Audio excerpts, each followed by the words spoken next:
Function है, money के दो फंक्शन होते हैं जनरली, एक होता है प्राइमरी फंक्शन, एक होता है सेकेंडरी फंक्शन। अब ये समझो functions of money, the primary functions of money are the main और basic functions of money, where secondary functions are a subsidiary और अ डेरिवेटिव्स। मतलब एक होता है पैसे का, भाई बोलते हैं कि ये इस चीज का ना ये काम है, लेकिन हम लोग उसको वही, जैसे मान लो कि अगर आपके पास ब्रश है, तो ब्रश का मेनली काम क्या है, आप माउथ को वॉश करने में, ठीक है, या फिर मुंह को धोने में, या टीथ को धोने में, ठीक है, माउथ को क्या धोते हैं, टीथ को धोते हो, ठीक है। जैसे कि हम बोलते हैं कि गाय दूध, या गाय से हम लोग दूध निकालते हैं, नहीं, गाय दूध देती है, गाय दूध देती है, नहीं, गाय दूध देती नहीं, गाय से दूध निकालना पड़ता है।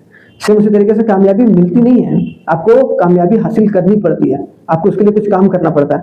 तो वो बात हो गई यहाँ पर, है कि नहीं। एक होता है कि एक भाई एक गुड का क्या था, मतलब ब्रश का क्या काम था, ब्रश का एक काम था कि भाई उससे आप क्या करो, टीथ को, मतलब क्या, दांत को धो, ठीक है, दांत को ब्रश करो। और दूसरा क्या है कि उसको आप क्या कर रहे हो, मतलब आप नाड़ा बांध रहे हो, नाड़ा उठा रहे हो, ठीक है, तो उसका दूसरा काम, सेकेंडरी काम हो गया, इसे जुगाड़ू काम कर रहे हैं। तो सेम उसी तरीके से जैसे कि मनी का एक काम तो है कि भाई मीडियम ऑफ एक्सचेंज के रूप में काम करेगा और किसी भी गुड्स और सर्विस की वैल्यू को बताएगा। जैसे मान लो कि ये पेन है, ये पेन का वैल्यू अगर 1500 या 1200 या 1300 रुपए है, तो वो उसका वैल्यू बता रहा है ना, वो कौन बता रहा है। तो ये दोनों काम जो करना, अगर इसको हम बेचेंगे तो हमें क्या मिलेगा, पैसा मिलेगा।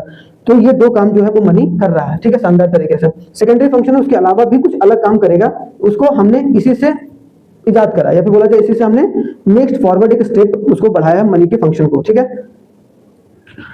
जैसे आप देखते हैं कि मनी को as a standard of deferred payment use करते हैं। स्टैंडर्ड ऑफ डिफर्ड पेमेंट का मतलब होता है फ्यूचर पेमेंट, जैसे कि ईएमआई वगैरह भरते हो ना, तो ये सब आसान कैसे हो गई, पैसे के आने के बाद।